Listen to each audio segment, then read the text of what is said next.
this is the balloon electric pump, and I'm going to be having a big party this weekend, so I needed to have something to help blow all the balloons up.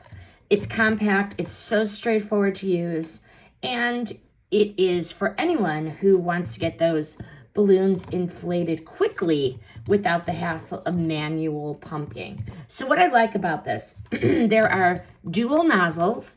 So I already put that one on this side. You just pull it out and screw it on. You can insert 2 balloons here at once and inflate them at the same time. The power and the speed is excellent. 600-watt motor inflates the balloons in seconds, which is going to really help me when I have to blow up 50 of them. I like the dual nozzles, saves a tremendous amount of time.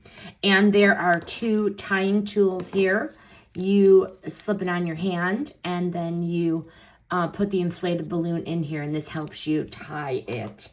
These are practical and thoughtful, and it does help reduce the strain of manually tying the balloons. This is so lightweight, easy to move, compact. The cord just goes here on the side. You close the door. I have it plugged in right now. So let's give it a shot. I'll show you really quick how you do one. You just put it over, hold it, and turn it on. It'll be a little noisy. And that is all there is to it, literally. This pump is reliable, and the final verdict on it is it performs well, and it's a great option for anyone looking to quickly handle large amounts of balloon batches. I like the convenience of the dual nozzles, and I would absolutely purchase this again. Highly recommend.